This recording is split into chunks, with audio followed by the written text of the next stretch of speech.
सबसे पहले अपना आता है फैराडेज लॉ। इसका जो इंड्यूस्ड ईएमएफ होता है that is given by minus D phi by D T, right. यहाँ पे आपका फाई हो गया flux which is basically B A cos theta. B is the magnetic field, A is the cross section area. लेकिन यहाँ पे ये आपको वेक्टर क्वांटिटी है, इस बात का ध्यान देना है, क्योंकि एंगल थीटा जो होगा that is your angle between magnetic field and your area vector, right. तो ये जो नेगेटिव साइन है ना, इस नेगेटिव साइन की ओर हम लोग ज्यादा ध्यान नहीं देते। We are only interested in the magnitude because the direction of the induced EMF या फिर जो करंट उसमें फ्लो करने वाला है उसका डायरेक्शन हम लोग डिसाइड करते हैं बाय यूजिंग लेंज़ेस लॉ, ठीक है। तो लेंज लॉ बेसिकली क्या है, ये आपको कहता है कि direction of I will be such that its effect will oppose the change in the flux. तो ये आपको स्टेटमेंट है, लेकिन एग्जांपल के थ्रू इसको और आप बेहतर समझ सकते हैं। सपोज कीजिए आपके पास यहाँ पे एक लूप है और मैग्नेटिक फील्ड जो है वो इनटू द प्लेन है, राइट। जैसे जैसे मैं कह रहा हूँ वैसे वैसे फॉलो कीजिए, राइट। आगे आगे डायग्राम को देखेंगे तो हल्का सा कंफ्यूजन हो सकता है। तो आपके पास एक कॉइल है, फील्ड आपको इनटू द प्लेन इंक्रीज कर रहा है, तो इस लूप में करंट इस डायरेक्शन में फ्लो करेगा ताकि इस करंट का जो फील्ड हो वो इसके इंक्रीजिंग फील्ड को अपोज करे। तो करंट फ्लो किया देखिए एंटी क्लॉकवाइज, बिकॉज अगर आप राइट हैंड थंब रूल का इस्तेमाल करेंगे तो आपको field out of the plane आता हुआ दिखाई देगा इसके कारण, which means it is opposing the increment in the field due to this one, ठीक है। यहाँ पे अगर आप देखें तो आपके पास एक कॉइल है इस तरीके से और ऊपर से मैग्नेट नीचे की तरफ फ्री फॉल कर रहा है। आप तो ये मानिए कि ये आपने इस मैग्नेट को छोड़ दिया है नीचे गिरने के लिए। तो जैसे जैसे इसका नॉर्थ पोल इसके प्लेन के पास आ रहा है, this field lines crossing this loop will increase with time. तो अगर इंक्रीज करेगा तो ये करंट आप देखिए एंटी क्लॉकवाइज डायरेक्शन में फ्लो कर रहा है। आप अपना right hand thumb rule use कीजिए तो आपको करंट एंटी क्लॉकवाइज है ताकि आपका फील्ड इसके कारण जो है वो ऊपर की तरफ आए, विच मीन्स अपोज करेगा इसके एक्टिविटी को, ठीक है। इसको एक और तरीके से हम लोग देख सकते थे, this induction of current is basically determined by this diagram. आपको पता है कि अगर एंटी क्लॉकवाइज करंट है यानी कि वो नॉर्थ पोल की तरह बिहेव कर रहा है और अगर क्लॉकवाइज है तो वो साउथ पोल की तरह बिहेव कर रहा है। तो हमको क्या करना है, ये मैग्नेट अगर नीचे गिर रहा है, ये नॉर्थ पोल अगर नजदीक आ रहा है तो हम चाहते हैं कि ये नॉर्थ पोल नजदीक ना आए, तो ये लूप भी नॉर्थ पोल की तरह बिहेव करना चालू कर देगा ताकि नॉर्थ नॉर्थ आपस में एक दूसरे को रिपेल करे। ये भी सवाल बनता है कि इस मैग्नेट का एक्सेलरेशन कैसा होगा, तो वो जी से कम होगा बिकॉज एक रिपेलिंग फोर्स होगा इसके ऊपर। तो ये एग्जैक्टली फ्री फॉल नहीं कर रहा है, ठीक है। अगर हम बात करें चार्ज फ्लो पे, इस पे भी सवाल बनता है कि आपका जब मैग्नेटिक फ्लक्स चेंज हो रहा है तो कितना चार्ज फ्लो करता है। This is given by the equation charge flow is equal to delta phi by R. R क्या है, R is the resistance of the loop जिसमें आपको करंट फ्लो किया होगा। करंट फ्लो करने का मतलब है कि चार्ज फ्लो किया होगा, ठीक है। एक सिंपल एग्जांपल है, मान लीजिए आपके पास ये एक बड़ा वाला लूप है और अंदर में कॉन्सेंट्रिक एक छोटा सा लूप है। छोटे वाले लूप का रेडियस a है and this is much much small than the radius b, right. बाहर वाले में करंट I फ्लो कर रहा था और आपने ऑल ऑफ अ सडन इस करंट का डायरेक्शन को चेंज कर दिया, यानी कि पहले क्लॉकवाइज था ये करंट, फिर बाद में आपने इसको एंटी क्लॉकवाइज कर दिया। तो फ्लक्स जो इस छोटे वाले लूप से पास कर रहा था वो भी चेंज किया। अगर पहले फ्लक्स फाई था तो बाद में फ्लक्स माइनस फाई हो जाएगा because the direction of field has changed, right. तो जो डेल्टा फाई हो गया that is going to be 2 times phi यानी कि 2 टाइम्स बी इनटू एरिया, ठीक है। हम सिर्फ मैग्नीट्यूड यहाँ पे ले रहे हैं। तो आप यहाँ पे देख सकते हैं मैग्नेटिक फील्ड जो बाहर वाले लूप के वजह से सेंटर पे होगा that is your mu not I by 2b and area of this छोटा वाला loop is pi a square. और इस तरीके से आप यहाँ पे डेल्टा फाई सॉल्व किए, डेल्टा फाई को आप डिवाइड कर देंगे resistance of this smaller coil, तो आपको आ जाएगा कितना चार्ज फ्लो किया है। ऐसे सवाल भी आपसे पूछे जाते हैं। आपके पास मान लीजिए एक सर्कुलर कॉइल है, ठीक है। ये आपको रेक्टेंगुलर भी हो सकता है, यहाँ पे सिर्फ डायग्राम में आपको सर्कुलर लिया गया है। ये सर्कुलर कॉइल इस एक्सिस के अबाउट ओमेगा से रोटेट कर रहा है एंड ये जो ग्रीन डॉट्स है वो दिखा रहा है कि मैग्नेटिक फील्ड यहाँ पे यूनिफॉर्म है and out of the plane है, ठीक है। इस लूप का रेजिस्टेंस R है और यहाँ पे टोटल नंबर ऑफ टर्न्स आपको कैपिटल N है, ठीक है। तो एट t इक्वल्स टू 0 अगर हम इसी डायग्राम को समय शून्य मान ले तो आपको यहाँ पे दिख रहा है कि एरिया वेक्टर और मैग्नेटिक फील्ड जो है वो आपस में पैरेलल है, यानी कि उनके बीच का एंगल अभी 0 है। और किसी भी टाइम t बाद जब ये लूप आपको ओमेगा से रोटेट कर जाएगा तो थीटा हो जाएगा ओमेगा t, यानी कि angle between area vector and field is going to be omega t। तो फ्लक्स आपको हो जाएगा कितना, NBA cos ओमेगा t। आपको n भी मल्टीप्लाई करना है, नंबर ऑफ टर्न्स भी आपको मल्टीप्लाई करना है। आप इसे डिफरेंशिएट करेंगे, आपको EMF निकल के आएगा this much, and this NBA omega is your E not. और यही हम लोग ऑल्टरनेटिंग करंट में शुरुआत से ही पढ़ते हैं, that your E is equal to E not sine omega t। और करंट फिर हम निकाल सकते हैं E not by R sine omega t। ठीक है, तो ये आपको ध्यान रखना है कि यहाँ पे E नॉट क्या है। कभी कभी हमसे एम्पलीट्यूड EMF पूछा जाता है, that is your NBA omega. Current amplitude पूछता है तो आपको ऐसे निकालना पड़ेगा। ठीक है, अब हम बात करते हैं एक और तरीका जिससे आपका EMF इंड्यूस होता है, right. This is your motional EMF। Motional EMF, अगर आपका कोई कंडक्टर मैग्नेटिक फील्ड लाइंस को कट कर रहा है, इन दैट केस आपको EMF इंड्यूस इसमें होता है। इसके मैकेनिज्म में हम लोग अभी नहीं जा रहे हैं, राइट। हालांकि इसमें बेसिक बात अगर की जाए तो इसमें जो आपको फ्री इलेक्ट्रॉन्स है वो आपको शिफ्ट होते हैं। सो अगर ये कंडक्टर आपको v वेलोसिटी से इस तरीके से मूव कर रहा है, and in this first diagram I have taken v perpendicular to length and b is also perpendicular to both length and v। So basically यहाँ पे v, b एंड l आर म्यूचुअली परपेंडिकुलर। अगर ऐसा situation है, जो कि mostly आपके सारे सवाल में यही रहने वाला है, so in that case the induced EMF in this rod is given by E is equal to BLV। मान लीजिए इस रॉड का कोई रेजिस्टेंस भी है तो हम इस रॉड को रिप्लेस कर सकते हैं इस डायग्राम से। एक EMF इंड्यूस है और एक रेजिस्टेंस R हो गया। अब यहाँ पे आपको डिसाइड करना है कि आपका X वाला एंड पॉजिटिव है या नेगेटिव है। ठीक है, तो इसका बेस्ट तरीका होता है कि आप ये जो V क्रॉस B होता है ना, यहाँ पे देखिए positive polarity is towards the direction of V cross B। तो ये V वेलोसिटी इधर की तरफ है और B आपका इनटू द प्लेन है। आप राइट हैंड से अपना V क्रॉस B का डायरेक्शन पता करें तो आप जब V क्रॉस B करेंगे तो वो आपको ऊपर की तरफ डायरेक्शन आने वाला है, यानी कि ऊपर वाला साइड आपका पॉजिटिव पोलैरिटी होगा और नीचे वाला आपका नेगेटिव पोलैरिटी होगा। इसीलिए हमने इस तरीके से यहाँ पे डंडे को बनाया है इस बैटरी का।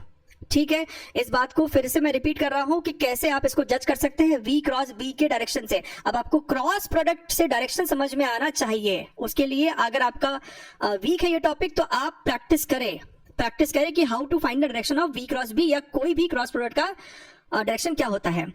अगर आपका वेलोसिटी वेक्टर यहाँ पे ध्यान से देखिए, अब यहाँ पे जो वेलोसिटी वेक्टर है वो लेंथ के परपेंडिकुलर नहीं है, तो ऐसे केस में जो सबसे बेस्ट तरीका है कि आप वेलोसिटी का वो कंपोनेंट ले जो कि इस रॉड के परपेंडिकुलर हो, विच is your V sine theta. तो फॉर्मूला आपका सिंपली हो जाएगा BL V sine theta. V cos theta की वजह से कुछ भी EMF इंड्यूस नहीं होगा। तो यहाँ पे हम एक बात समझ सकते हैं कि अगर BLV में कोई भी दो आपस में पैरेलल हो गया तो आपका EMF 0 ही आने वाला है। इस रिजल्ट को ध्यान में रखें। If any two are parallel E is going to be 0। बहुत बढ़िया सर।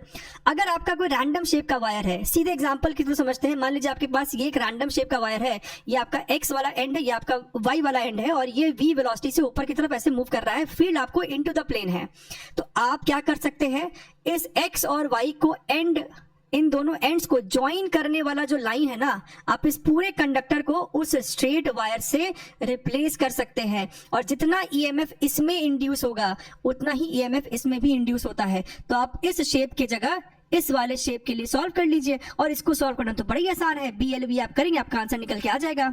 ठीक है, मान लीजिए यहाँ पे आपका एक कंडक्टर है। This conductor is at a distance how much, capital L from this point O, और इस पॉइंट के अबाउट ये रॉड जो है वो रिवॉल्व करने वाला है, राइट। इस तरीके से वो घूमने वाला है इसके अबाउट। रॉड का अपना जो लेंथ है वो आपको होने वाला है R माइनस L बेसिकली। ठीक है, तो हमें इसका सॉल्व करना है। What is the induced EMF, field आपको इनटू द प्लेन है। ठीक है, आप क्या करेंगे, आप X पे जाके एक dx लेंथ का छोटा सा एलिमेंट लेंगे और इस dx लेंथ के एलिमेंट का एक लीनियर वेलोसिटी होगा इस समय, which is your V is equal to omega x। तो इस छोटे से एलिमेंट के अक्रॉस एक छोटा सा EMF आपको इंड्यूस हो जाएगा, दैट इज योर DE। और DE कितना हो जाएगा, BVL होता है। सो B L की जगह dx लिखेंगे और V की जगह लिखेंगे ओमेगा x। अगर आपको टोटल चाहिए इस रॉड का कितना होने वाला है, तो इस छोटे सारे बैटरीज को आपको जोड़ना पड़ेगा। तो आपने हमारा इंटीग्रेट लिमिट कहां से कहां तक, L से लेके R तक आपने किया तो ये रिजल्ट निकल के आया। अब आपके लिए 95% ऑफ टाइम्स क्या होने वाला है, ये जो L है वो 0 होने वाला है, यानी कि रॉड इस P पॉइंट के अबाउट ही रोटेट करेगा। इन दैट केस आप L को इस फॉर्मूले में 0 पुट कर दे तो आपका ये फॉर्मूला बन गया। बट स्टिल आपको ये भी पता होना चाहिए, जनरल केस के लिए ये इंपॉर्टेंट है, ठीक है, इस पे भी सवाल पूछा गया है। सो ये आपका हो गया इंड्यूस्ड ईएमएफ अगर रॉड इस P पॉइंट के अबाउट ही रोटेट कर रहा है, यानी कि ये L आपका 0 हो गया, ये रॉड शिफ्ट होके बेसिकली यहाँ पे आ गया है, ठीक है। और फिर से कि कौन सा पोलैरिटी हायर होगा कौन सा लोअर होगा, वही तरीका है। वेलोसिटी आपका इस डायरेक्शन में है, फील्ड आपका इनटू द प्लेन है, आप V क्रॉस B करेंगे तो आपको जो उसका डायरेक्शन आएगा वो आएगा लेफ्ट साइड, यानी कि जो P वाला पॉइंट है वो आपको हायर पोटेंशियल पे होने वाला है, यानी कि Vp माइनस VQ हो जाएगा आपका half B omega R square, ठीक है। चलिए आगे बढ़ते हैं। Parallel rail track problems. अब इसमें आपका दो स्टैंडर्ड सिचुएशन बनता है। एक, सबसे पहले इसके डायग्राम को समझ लेते हैं। यहाँ पे आपके पास ये पैरेलल रेल ट्रैक्स है, ठीक है, पैरेलल रेल ट्रैक्स है और ये रेल ट्रैक्स आपको स्मूथ है, यहाँ पे कोई फ्रिक्शन है नहीं। इसके ऊपर एक कंडक्टर है, कंडक्टर का आपको लेंथ जो है वो स्मॉल l है, इस कंडक्टर का रेजिस्टेंस आपको कैपिटल R है, ठीक है। अच्छा, अब यहाँ पे भी आपको एक एक्सटर्नल रेजिस्टेंस कनेक्टेड है। शुरुआत में ये रॉड आपको रेस्ट पे रहा था, कोई है जो इसे F0 फोर्स से कंटिन्यूसली राइट साइड मूव करा रहा है। तो जब ये रॉड आपको धीरे धीरे राइट साइड एक्सेलरेट करेगा, इसके पास कुछ वेलोसिटी आना चालू हो जाएगा। उस वेलोसिटी आने के कारण इसमें एक इंड्यूस ईएमएफ होगा, क्योंकि फील्ड भी है पूरे रीजन में इनटू द प्लेन, तो इसमें एक ईएमएफ इंड्यूस हो गया, राइट। बैटरी का पोलैरिटी हमने ऐसा क्यों चूज किया आप V क्रॉस B से जज कर सकते हैं। तो इसमें ईएमएफ इंड्यूस हुआ, यहाँ पे आपको रेजिस्टेंस है, ये आपको बन गया एक क्लोज लूप, तो इसमें करंट भी फ्लो करेगा। अगर इसमें करंट फ्लो करेगा, इसका मतलब है कि इसमें एक मैग्नेटिक फोर्स भी लगेगा इस रॉड पे, विच इज योर IBL, राइट। हमको ये चीज पहले वाले चैप्टर से पता है। अच्छा, और उस फोर्स का डायरेक्शन आपको आने वाला है लेफ्ट डायरेक्शन में, राइट। अब आप देखिए, इसका मतलब ये है कि हम ये बोल सकते हैं कि जो रॉड का एक्सेलरेशन होगा किसी भी टाइम पे, that acceleration is nothing but F0 minus FM divided by mass, और उस A की जगह हम लिख सकते थे dV बाई dt, राइट। अब यहाँ पे ये जो FM है वो क्या है, ILB है, और I कितना हो जाएगा, इंड्यूस्ड EMF अपॉन रेजिस्टेंस, तो BLB upon R into your LB, तो आपका जो FM हो गया वो आपको हो जाएगा B square L square V upon capital R। आप उस FM की वैल्यू को यहाँ पे सब्स्टिट्यूट करेंगे, आप चीजों को इंटीग्रेट करेंगे, आपको ये रिलेशन निकल के आएगा वेलोसिटी का।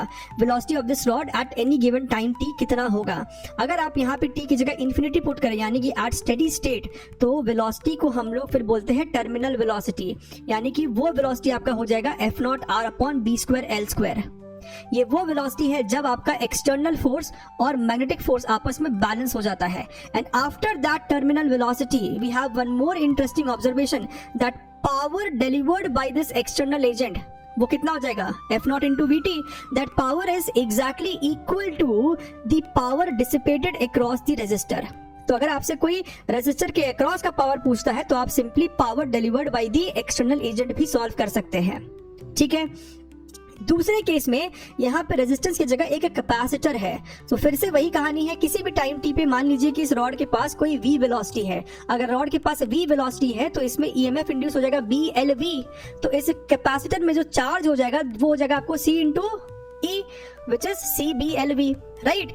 अब क्या हो रहा है ना कि इस रॉड का वेलोसिटी कंटिन्यूअसली चेंज कर रहा है, इसका मतलब है कि इस पे जो चार्ज है वो भी चेंज कर रहा है। So what is the current flowing, current आपका हो जाएगा dq बाई dt, यानी कि CBL, और dv बाई dt की जगह आप लिख सकते हो एक्सेलरेशन A। फिर से इस रॉड पे लिखिए आप फोर्स का equation, F0 minus FM is equal to mass into acceleration. हमारे पास FM की वैल्यू है क्या, हाँ है। FM आपको कितना हो जाएगा, ILB, और करंट हमने यहाँ पे सॉल्व किया है CBLA, तो CBLA into LB is equal to MA। यहाँ से आपका A का वैल्यू निकल के आ गया। आपको ये फॉर्मूले को रटना नहीं है, आपको ये कॉन्सेप्ट समझना कि कैसे हम लोग इसको सॉल्व कर सकते थे। ये हो गया आपको एक्सेलरेशन, और आप देख सकते हैं कि ये एक्सेलरेशन जो है वो कांस्टेंट है, यानी कि यहाँ पे कोई स्टेडी स्टेट का चक्कर है नहीं, यहाँ पे वेलोसिटी कंटिन्यूअसली आपको इंक्रीज करता चला जाएगा, ठीक है। चलिए अब हम लोग बात करते हैं induced electric field in time varying magnetic field, और ये मैग्नेटिक फील्ड आपको सिलेंड्रिकल रीजन में है। तो आप देख सकते हैं ये जो ग्रीन क्रॉस है ये आपको हो गया वो इनटू द प्लेन वाला मैग्नेटिक फील्ड, और ये आपको एक सिलेंड्रिकल रीजन में है, ठीक है। इसका जो रेडियस है वो आपको कैपिटल आर है। तो यहाँ पे क्या होता है ना, अगर ये मैग्नेटिक फील्ड टाइम के साथ वेरी कर रहा है तो इसके पूरे सराउंडिंग में इलेक्ट्रिक फील्ड इंड्यूस होता है in circular loops, in circular closed loops. Close loops, electric field is in close loops. और क्योंकि ये क्लोज लूप में है, इसका मतलब है कि अब ये एक नॉन कंजर्वेटिव फोर्स है, नॉन कंजर्वेटिव फोर्स है, unlike your normal electric field जो कि हमने पढ़ा था इलेक्ट्रोस्टैटिक्स में, वहां पे वो एक कंजर्वेटिव फोर्स था। ये आपको इंड्यूस्ड इलेक्ट्रिक फील्ड है, इस बात का जरूर से ध्यान रखें, ठीक है। यहाँ पे दो केस बनता है, एक तो इस ग्रीन वाले रीजन के अंदर इलेक्ट्रिक फील्ड कितना इंड्यूस होगा, और एक इस ग्रीन वाले के बाहर इलेक्ट्रिक फील्ड कितना इंड्यूस होगा, ठीक है। अब इस पर्टिकुलर सिचुएशन में हमने फील्ड को इनटू द प्लेन माना है, और ये माना है कि फील्ड आपको इंक्रीज कर रहा है। अगर फील्ड इंक्रीज कर रहा है तो लेंज लॉ से जैसे हम लोग डायरेक्शन को सॉल्व करते हैं ना, वैसे यहाँ पे भी हम लोग देख सकते हैं कि अगर ये एक वायर होती, अगर ये डॉटेड नहीं होगी, एक वायर होती, तो इसमें आपको करंट फ्लो करता anti clockwise, anti clockwise to oppose this increase in field. इसका मतलब इलेक्ट्रिक फील्ड जो है वो भी आपको इस तरीके से हर पॉइंट पे टैंजेंशियल होगा और एंटी क्लॉकवाइज सेंस में होगा। सबसे पहले हम लोग बात कर लेते हैं, अगर आपका पॉइंट इस ग्रीन वाले रीजन के अंदर है, यानी कि for r less than capital r electric field induce का फॉर्मूला ये होगा, और for r more than equal to capital r आपका फॉर्मूला ये होगा। तो अगर हम लोग ग्राफ की बात करें तो अंदर में it is proportional to small r और बाहर में it is inversely proportional to small r. तो आपको ये सब चीजें भी पता होनी चाहिए। बात करते हैं एडी करंट्स की, तो आपको बस इसका एक सिंपल सा कॉन्सेप्ट पता होना चाहिए कि अगर आपके पास कोई भी कंडक्टर है and it is placed in a time varying magnetic field, अगर आपका फील्ड जो है वो वेरी कर रहा है, ये जो येलो लाइन है that is your magnetic field, और वो सपोज कीजिए इंक्रीज कर रहा है, तो यहाँ पे इस कंडक्टर में जो इलेक्ट्रॉन्स है ना वो स्मॉल स्मॉल लूप्स में ना घूमना चालू कर देंगे, राइट। और किस तरीके से करंट फ्लो करेगा वो फिर से लेंज लॉ से दिया जा सकता है, अभी उसमें नहीं जा रहे हैं। मेन पॉइंट ये है कि यहाँ पे आपको मिनिएचर करंट्स फॉर्म हो जाते हैं, और करंट अगर फ्लो करता है किसी कंडक्टर में तो हमको पता है कि वहां पे आपको हीटिंग इफेक्ट भी होगा, यानी कि हीट डिसिपेशन भी होगा। तो ये आपको छोटी छोटी बातें पता होनी चाहिए। बात करते हैं सेल्फ इंडक्शन की, तो सेल्फ इंडक्शन बेसिकली किसी भी कॉइल का वो प्रॉपर्टी है by which it opposes the change in itself, यानी कि अगर आपके पास कोई कंडक्टर है, कोई लूप है, उसमें करंट चेंज कर रहा है, राइट, तो उस करंट के चेंज को ही वो कंडक्टर खुद अपोज करेगा। That property is called your self induction. Self induction, तो मान लीजिए कि for any coil carrying current I, आपके पास कोई कॉइल है जिसमें आई करंट फ्लो कर रहा है, तो वहां पे हम कह सकते हैं कि उस कॉइल के साथ जो फ्लक्स लिंक्ड होगा that flux is proportional to I, right. Self flux linkage due to own current, due to own current, right. For example आपके पास कोई सोलेनॉइड है, उसमें आई करंट फ्लो कर रहा है, तो उसके खुद के करंट के कारण उसी में कितना फ्लक्स होगा, उसी में कितना फ्लक्स होगा। सो अगर आप इसको हटाएंगे तो यहाँ पे आपके पास एक कांस्टेंट आएगा, उसी कांस्टेंट को हम नाम देते हैं सेल्फ इंडक्टेंस, यानी कि सिंपली इंडक्टेंस, जिसका यूनिट आपको हेनरी होता है, ठीक है। अगर ये आई आपका टाइम के साथ वेरी करता है तब आपको ईएमएफ इंड्यूस होगा उस इंडक्टर में या फिर उस कॉइल में, और वो ईएमएफ कितना हो जाएगा, आप इसी को मारोगे differentiate, Faraday's law minus D five by D T, तो आपको आ जाएगा minus L d I by D T. और हमें सिर्फ मैग्नीट्यूड में इंटरेस्ट है, क्योंकि हम डायरेक्शन यानी कि जो इंड्यूस्ड ईएमएफ का पोलैरिटी है बैटरी का, वो हम डिसाइड कर लेंगे यूजिंग अगेन लेंज लॉ, यानी कि किस तरीके से अपोज करने वाला है वो चीजों को, ठीक है। अब एक एग्जांपल दिखाते हैं कि how to find your capital L. ये आपके सामने एक सोलेनॉइड है, और हम एक ऐसे सोलेनॉइड की बात कर रहे हैं जो कि आइडियल है, यानी कि इसका जो लेंथ है वो बहुत ज्यादा है as compared to its radius, ठीक है। ऐसे सोलेनॉइड को हम लोग इंडक्टर भी बोलते हैं, जो कि आपका एक तीसरा एलिमेंट हो जाता है apart from resistance and capacitor. अच्छा, तो हमको क्या करना है, आप अपने मन से मान लीजिए कि इस इंडक्टर में आपको आई करंट फ्लो कर रहा है, तो इस आई करंट के कारण इस इंडक्टर में कितना फ्लक्स हो जाएगा, that flux is equal to B into area, लेकिन आपको नंबर ऑफ टर्न्स भी मल्टीप्लाई करना होगा। So n B A, B आपको कितना होता है, mu naught small n I, जहां पे स्मॉल एन होता है number of turns per unit length. तो इस तरीके से आप इसको लिखेंगे, राइट। आप आई को सेपरेट करो तो ब्रैकेट में जो भी बचता है ना वही तो आपका होगा कैपिटल एल, क्योंकि यहाँ पे क्या है, phi is equal to L I, I के साथ जो भी टर्म आपका जुड़ा हुआ है वही आपको हो जाएगा सेल्फ इंडक्टेंस। तो इस तरीके से हमने सेल्फ इंडक्टेंस सॉल्व कर लिया है फॉर योर इंडक्टर, राइट। अगर मान लीजिए इस इंडक्टर के अंदर कोई मीडियम भी होता, कोई कोर होता, कोई सॉफ्ट आयरन होता, तो आपको म्यू आर भी फिर मल्टीप्लाई करना पड़ेगा, विच इज योर रिलेटिव परमिएबिलिटी, ठीक है। अच्छा, अब हम लोग देखते हैं battery polarity induced in an inductor. कैसे हम डिसाइड करेंगे कि क्या होगा आपको इंड्यूस्ड ईएमएफ का पोलैरिटी। सबसे पहला केस, मान लीजिए आपके पास ये इंडक्टर लेकिन इसमें कांस्टेंट करंट फ्लो कर रहा है। अगर इसमें कांस्टेंट करंट फ्लो कर रहा है तब तो इसमें कोई ईएमएफ इंड्यूस होगा ही नहीं, right. E is equal to L d I by D t, so no EMF induce. तो हम इस पूरे इंडक्टर को बेसिकली एक प्लेन वायर से रिप्लेस कर सकते हैं। अगर आपके पास मान लीजिए इसमें करंट इंक्रीज कर रहा है तो ये इंडक्टर उस इंक्रीज को अपोज करना चाहेगा, तो वो बैटरी कुछ इस तरीके का फॉर्म करेगा ताकि यहां से आपको करंट निकले तो इस इंक्रीमेंट को वो अपोज करे। तो जो भी होगा बेसिकली उसको अपोज करना है। मान लीजिए यहाँ पे आपका करंट डिक्रीज करता है तो इस डिक्रीज को अपोज करेगा, विच मीन्स डिक्रीज को होने देगा नहीं। तो पोलैरिटी बैटरी का कुछ ऐसा होगा ताकि और करंट राइट साइड ही फ्लो करे, इस डिक्रीज को अपोज करे, ठीक है। बढ़िया है। यहाँ पे आपके पास एक एग्जाम्पल भी है। सपोज कीजिए ये आपका एक्स टर्मिनल है, ये आपको रेजिस्टेंस 1 ओम है, यहाँ पे बैटरी है 15 वोल्ट की, यहाँ पे आपको इंडक्टर है 0.5 हेनरी का। करंट आपको यहाँ पे राइट साइड फ्लो कर रहा है और करंट डिक्रीज कर रहा है। एट दिस वेरी मोमेंट जो करंट है that is your 5 ampere and D I by D T का मैग्नीट्यूड हमको दिया हुआ है 10 एम्पियर्स पर सेकेंड। तो आप यहाँ पे देख सकते हैं ना, रेजिस्टेंस के अक्रॉस प्लस माइनस बनाना इजी है। Current flows from higher potential to lower potential, तो आपने यहाँ बनाया प्लस, यहाँ बनाया माइनस।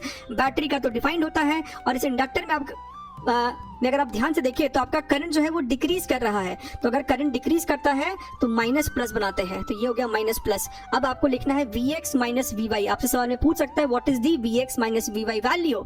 तो आप लेफ्ट से राइट की तरफ मूव करेंगे। सबसे पहले आप लिखोगे potential difference across the resistor which is your 5 into 1 which is your 5 volt. ये आपको हो जाएगा -15, है ना। सबसे पहले इसका नेगेटिव टर्मिनल आपको मिला है और यहाँ पे आपको भी नेगेटिव मिलने वाला है, तो -0.5 into D I by D T क्या होता है, L d I by D T होता है। तो 0.5 into 10, तो ये आपको हो जाएगा -5। ये आ गया आपका आंसर, ठीक है। चलिए आगे बढ़ते हैं। बात करते हैं हम लोग growth and decay of current की। ये टॉपिक आपको ऑलमोस्ट सिमिलर है, कहाँ का, charging and discharging of capacitor, एक आरसी का। सो एलआर में आपको क्या होता है, हमारे पास फिर से दो केस है कि मान लीजिए आपके पास यहाँ पे एक L और R है और आपने टाइम t इक्वल टू 0 पे सर्किट को क्लोज किया, तो धीरे धीरे इसमें जो करंट है वो ग्रो करना चालू करेगा। समय 0 पे करंट 0 होता है और किसी भी टाइम t पे जो करंट होता है, डेरिवेशन नहीं कर रहे हम लोग, लेकिन उसका फॉर्मूला होता है I is equal to I naught 1 minus e to the power minus RT upon capital L। यहाँ पे आपका जो टाइम कॉन्स्टेंट है वो होता है L by R, right. Capacitor में होता था RC, यहाँ पे है L बाई R, क्योंकि ये टाइम कॉन्स्टेंट है तो उसका यूनिट भी आपको सेकेंड होगा। और ये जो I नॉट है, this is your maximum current जो कि आपका होने वाला है E बाई R। ये वो करंट है जो कि स्टेडी स्टेट में इस लूप में फ्लो कर रहा होगा। इसका ग्राफ आप कुछ इस तरीके से देख सकते हैं और वन टाइम कांस्टेंट पे जो करंट होगा सर्किट में that is 63% of the maximum possible current. बात करें डीके की, यानी कि आपका इंडक्टर है जिसमें कि आपको पहले से ही एक आई नॉट करंट फ्लो कर रहा था। सो बेसिकली उसमें एक मैग्नेटिक एनर्जी पहले से ही स्टोर्ड था। फिर आपने उसको एक रेजिस्टर के अक्रॉस जोड़ के स्विच को क्लोज कर दिया तो करंट आपको फ्लो करना चालू करेगा क्योंकि उसको एक क्लोज पाथ मिल गया है। लेकिन रेजिस्टेंस से जब वो फ्लो करेगा तो हीट डिसिपेट होगा और एनर्जी का लॉस होगा basically with time. So current आपको डीके करना चालू करेगा धीरे धीरे। समय 0 पे करंट आपका मैक्सिमम है दैट इज आई नॉट, और किसी भी टाइम टी पे आपको करंट होगा I is equal to I naught e to the power minus RT upon L। इसका ग्राफ आपका कुछ ऐसा हो जाएगा और किसी वन टाइम कांस्टेंट पे यानी कि tau is equal to L by R पे जो करंट होगा सर्किट में that is 37% of the total current. तो ये आपको छोटी छोटी बातें पता होनी चाहिए। एनर्जी स्टोर का सिंपल सा आपके पास एक फॉर्मूला है कि आपके पास एक इंडक्टर है जिसका वैल्यू कैपिटल L है और करंट इससे अगर I फ्लो कर रहा है तो energy store in the form of magnetic energy is your half LI square. बढ़िया है। अब ये जो चीज है वेरी इंपॉर्टेंट है for problem solvings, behaviour of inductor at t equals to 0 and at t equals to infinity, ठीक है, यानी कि स्टेडी स्टेट। तो ये आपके पास मान लीजिए एक इंडक्टर है और एक्स वाई इसका टर्मिनल्स है। समय 0 पे क्या होता है ना, समय शून्य पे इसके थ्रू कोई भी करंट पास नहीं करता है, it behaves as a open circuit. तो आप इस इंडक्टर को यहां से हटा सकते हो। और समय इन्फिनिटी पे यानी कि at steady state this inductor behaves as a plain wire. तो आप इस पूरे इंडक्टर को रिप्लेस कर सकते हो एक सिंपल प्लेन वायर से। एग्जांपल के तौर पे यहाँ पे एक सवाल आपको दिया हुआ है, ये आपको 3 ओम, कैपिटल L 6 ओम और ये है 6 वोल्ट। तो समय शून्य की अगर हम लोग बात करें, समय शून्य पे आपको इंडक्टर के थ्रू कुछ पास करता ही नहीं है, तो ये बीच वाले सर्किट का कोई रोल ही नहीं है पूरे क्वेश्चन में। सिंपली 3 है, यहाँ पे 6 है, करंट हो गया आपको 2 एम्पियर इस बैटरी के थ्रू। और t इक्वल्स टू इन्फिनिटी पे आपको इंडक्टर को रिप्लेस कर देना है एक प्लेन वायर से। सो ये सवाल बेसिकली आपको हो गया 3 ओम 6 ओम पैरेलल में है, which means 2 ohm, battery 6 volt का है, तो करंट आपको हो जाएगा 3 एम्पियर। राइट, आई होप आपको चीजें समझ में आ रही है और इस तरीके से आपको चीजों को रिवाइज करना है, कम समय में ज्यादा रिविजन। बात करें हम लोग म्यूचुअल इंडक्टेंस की, तो mutual inductance unlike your self inductance जो कि एक सिंगल कॉइल का प्रॉपर्टी है, ये आपको पेयर ऑफ कॉइल का एक प्रॉपर्टी है, जहां पे due to which a change in property of a pair of coils due to which a change in current in one coil is opposed by EMF induced in another coil because of flux linkages। कहने का मतलब है कि मान लीजिए आपके पास यहाँ पे एक इंडक्टर है और इसमें करंट I फ्लो कर रहा है और ये I करंट आपको मान लीजिए चेंज भी कर रहा है। अब इसमें जो करंट फ्लो कर रहा है उसके कारण एक आपको मैग्नेटिक फील्ड लाइंस इसमें होगा और वो फील्ड लाइंस कहीं ना कहीं इस बाजू वाले इंडक्टर के साथ लिंक्ड होगा। अब कितना लिंक है उस पर नहीं जा रहे हैं, लेकिन लिंक्ड होगा। तो अगर यहाँ पे करंट चेंज हो रहा है यानी कि flux associated with this coil is also changing, और चेंज ऑफ फ्लक्स के कारण आपको पता ही है कि EMF इंड्यूस होता है और उस चेंज को अपोज करने के हिसाब से ही इंड्यूस होता है। ठीक है, तो यहां पे हम लोग क्या बोलते हैं, flux linked with the second coil, flux linked with the second coil due to current in the first coil. So phi2 is equal to some constant which is M into I1। M को ही हम लोग कहते हैं mutual inductance. और EMF induce की बात की जाए तो इसको आप डिफरेंशिएट कर दोगे -M di1/dt। ठीक है, अब यहाँ पे ये जो कैपिटल M है ना, इसका एक और फॉर्मूला होता है, इस पे बेस आपको डायरेक्ट फॉर्मूला बेस्ड क्वेश्चन पूछे जा सकते हैं। M होता है आपको K √ L1 into L2। L1 क्या है सर? L1 आपको होता है self inductance of coil 1, L2 self inductance of coil 2 और K क्या है? K is your coupling factor. K की वैल्यू 0 और 1 के बीच में ही हो सकती है। K बेसिकली आपको बताता है कि फ्लक्स कितना लिंक्ड है, क्या फ्लक्स 100% लिंक्ड है या फिर फ्लक्स कुछ कम लिंक्ड है या फिर फ्लक्स बिल्कुल भी लिंक्ड नहीं है। अगर ये दो कॉइल बहुत दूर दूर होते एक दूसरे से तो इसका फील्ड इसके साथ कभी भी लिंक हो ही नहीं पाता। इन दैट केस आपका K का वैल्यू 0 होता। अगर यहाँ पे देखिए सेकंड एग्जांपल, अगर एक कॉइल दूसरे कॉइल के ऊपर ही लिपटा हुआ है, इन दैट केस किसी एक में अगर आपने करंट फ्लो कराया है तो उसका फ्लक्स 100% लिंक्ड होगा दूसरे कॉइल के साथ। इन दैट केस आपकी K की वैल्यू 1 हो जाएगी। यहाँ पे अगर दोनों कॉइल म्यूचुअली परपेंडिकुलर है तो आपका K का वैल्यू 0 हो जाएगा। ठीक है, ध्यान रखना है, छोटी बातें हैं लेकिन इंपॉर्टेंट बातें हैं। How to find capital M, simple example है एक, आप क्या करेंगे, आप बड़े वाले कॉइल में, यहाँ पे आपके पास फिर से वही डायग्राम है, एक बड़ा वाला कॉइल है एक छोटा वाला कॉइल है, दोनों कंसेंट्रिक है, बाहर वाले का रेडियस बहुत ज्यादा बड़ा है एज कंपेयर टू अंदर वाले का रेडियस। ठीक है, तो आप क्या करेंगे, आप अपने मन से बाहर वाले कॉइल में एक करंट I फ्लो करा देंगे और इस I करंट के कारण छोटे वाले में कितना फ्लक्स होगा, B इंटू एरिया, B हो जाएगा आपका μ0 I/2B और इस छोटे वाले का आपको एरिया हो जाएगा πa²। राइट, आप I को अलग करो, ब्रैकेट में जो भी टर्म है वही आपका होगा कैपिटल M। तो एक सिंपल से सवाल से आपको ये चीज आपको समझाई गई है, सवाल का लेवल और भी ऊपर जा सकता है।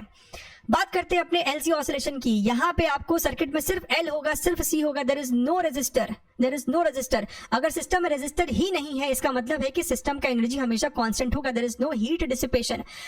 राइट, फॉर सिंप्लिसिटी हमने यहाँ पे आपको एक एग्जांपल मान लिया है कि शुरुआत में समय शून्य पे इस कैपेसिटर पे चार्ज है Q0 और -Q0। आपने स्विच को क्लोज कर दिया होगा। अब यहाँ पे क्या होगा, चार्ज आपको फ्लो करना चालू करेगा। सो बेसिकली सर्किट में करंट धीरे धीरे इंक्रीज होना चालू करेगा और इस कैपेसिटर पे चार्ज डिक्रीज होना चालू होगा। कुछ समय बाद मान लीजिए इस पे चार्ज Q आ गया, सर्किट में करंट I आ गया, उसके और कुछ समय बाद इस वाले प्लेट पे चार्ज कंप्लीटली 0 हो जाएगा और सर्किट में करंट मैक्सिमम हो जाएगा विच इज योर I0। फिर इसके कुछ समय बाद क्या होगा, ये वाला प्लेट हो जाएगा पॉजिटिवली चार्ज, ये वाला नेगेटिवली चार्ज। फिर ये प्रोसेस आपको और आगे बढ़ेगा राइट, और दोबारा से एक ऐसा सिचुएशन आएगा when you will get this initial picture again, that initial picture again, right? This complete cycle is called one cycle। ये जो पूरा प्रोसेस है ना इसको हम लोग एक साइकिल बोलेंगे और इस पूरे एक साइकिल का जो टाइम होता है ना वो होता है आपका time period which is your 2 π √LC। यानी कि ओमेगा होता है आपका 1/√LC, राइट। इसी को हम लोग कहते हैं LC oscillation. LC oscillation basically यहाँ पे आपको चार्ज और करंट ऑसिलेट करता रहता है। इसको हम लोग एक और तरीके से बोल सकते हैं, शुरुआत में सिस्टम में सिर्फ इलेक्ट्रोस्टैटिक एनर्जी था और कुछ समय बाद सिर्फ मैग्नेटिक एनर्जी है, फिर कुछ समय बाद सिर्फ इलेक्ट्रोस्टैटिक एनर्जी होगा। सो बेसिकली एनर्जी भी आपका यहाँ पे ऑसिलेट करता रहता है बिटवीन इलेक्ट्रोस्टैटिक एंड मैग्नेटिक।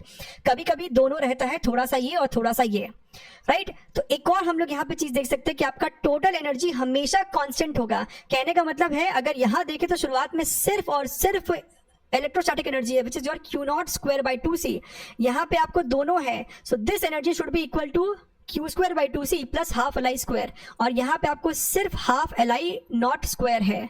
ये सब आपस में बराबर होंगे। This is very important for problem solving for your numericals.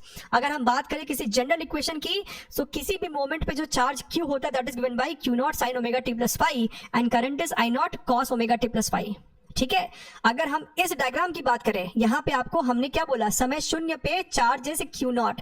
आप इस इक्वेशन में t की जगह 0 पुट करो तो ये Q की वैल्यू कितना आना चाहिए, Q0। इसका मतलब आपको 5 हो जाएगा π/2, राइट। सिर्फ एक आपको एक सवाल दिखाया जा रहा है कि डायग्राम ये दे दिया, इक्वेशन ये दिया, तो बताओ 5 की वैल्यू कितनी है, 5 की वैल्यू कितनी है। तो समय शून्य पे अगर चार्ज Q0 है, आप यहाँ पे उसको पुट करेंगे, आपको 5 निकल के आएगा π/2। So initial phase is your π/2, right? So that is all about your EMI.